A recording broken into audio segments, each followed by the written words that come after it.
So we know the issues, we know about energy, we know about the border, we know Joe Biden doesn't know what he's doing. We know all that, we get all that. But why do this? Why do this here tonight with Legacy PAC? Because there's a whole lot of people who have the passion to save this country who need help getting off the ground. The purpose of Legacy PAC is to save America. That's our mission. That's what we really want to do because America is worth saving. I am by trade, I'm a cybersecurity engineer.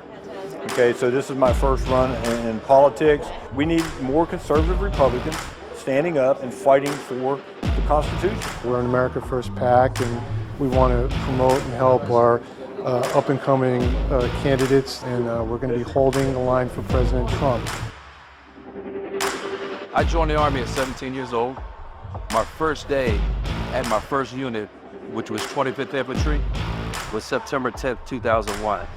So the next day was 9/11. And I spent about a total of a decade between Iraq and Afghanistan in country. So my country means everything to me. When I realized that if people like myself who don't want to be politicians don't start stepping up and taking these seats, that nothing's going to change, then I said, okay, I'll do it. Who deserves to lead the people of this country more than those who serve this country? So I'm behind every one of them. So let's make sure we get more veterans into power. I'm all for it. Remember why you're involved. We have to make sure people remain humble and not engage in self-glorification. You are here for one reason, and that is to save the country. Period. End of story. And for those candidates who are looking uphill and wondering how, keep your head down, focus on the target, and outwork everybody. And I promise you, you're not gonna lose. You're either gonna win on election night or you change the game on election night. So God bless you guys. Thank you so much, Legacy PAC. Thank you, Legacy PAC.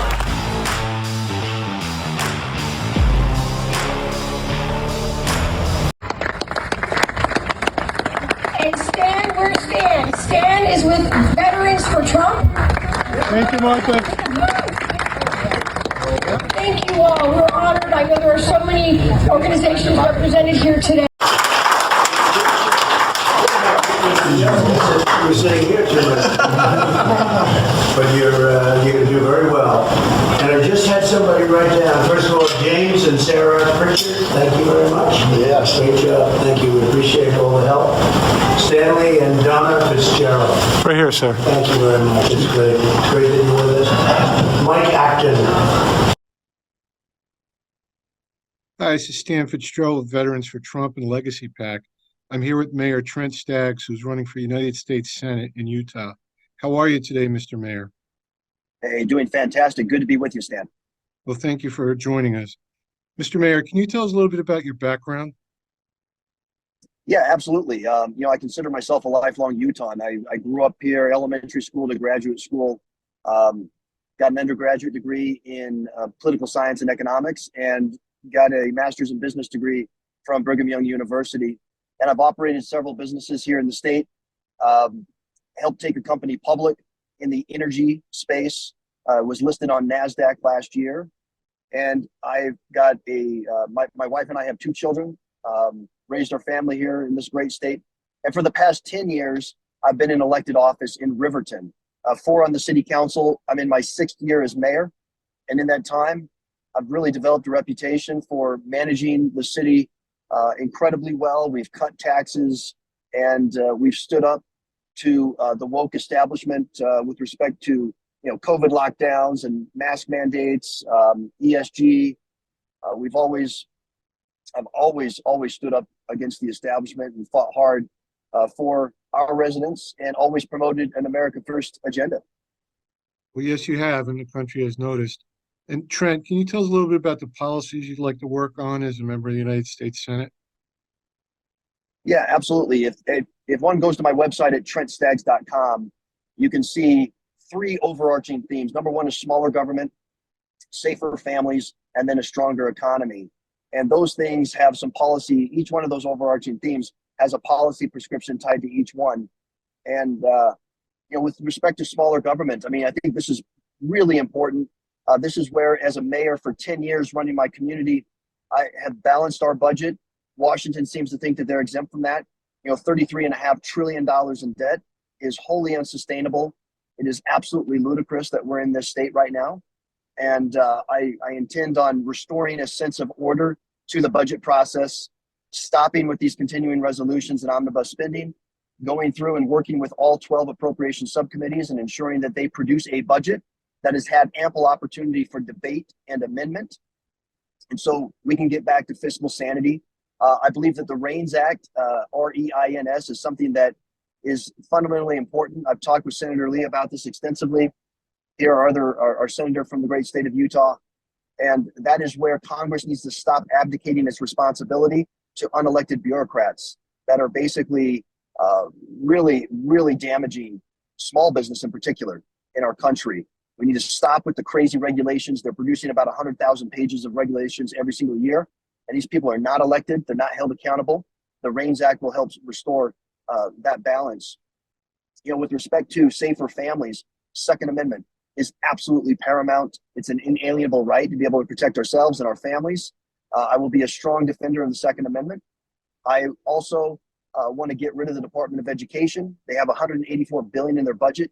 And I think it's absolutely crazy how much control they have exerted over our state when we only rely about 6% of our state education budget is reliant on federal dollars. And so we need to get rid of that Department of Education. We need to absolutely put a wall of separation between woke and state, I say. This Biden administration has wholeheartedly endorsed wokeism. And as a senator, I am going to be woke's worst nightmare. We're going to get rid of any of that garbage that has infiltrated, sadly, the military, education, many other agencies, governmental agencies. And with a stronger economy, the company I helped take public is in the energy space. We were under President Trump. We were energy independent. We can be not only energy independent,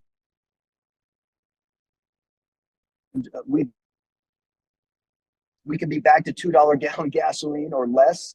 We should be, by putting America first. And I intend to do that.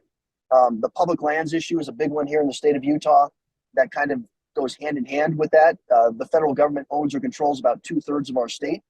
And by getting the majority of that back in the hands of the state government, we can be much better stewards, and will ensure that we go ahead and be able to take advantage of the many resources that we have here in our great state that will help us become energy independent and energy dominant. And then lastly, with respect to the military, I am a huge proponent of the military.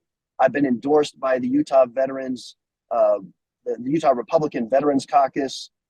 Also with respect to first responders, I've been endorsed by the Utah Fraternal Order of Police. They represent about 70% of all law enforcement here in the state of Utah, and I was honored to have them as my very first endorsement when I announced my candidacy back in May. Yeah. And with respect to our military, I'm a huge proponent of our military. My father's a veteran that served in Vietnam. My brother has also served in the military. And so I have been honored to receive the endorsement of the Utah Republican Veterans Caucus.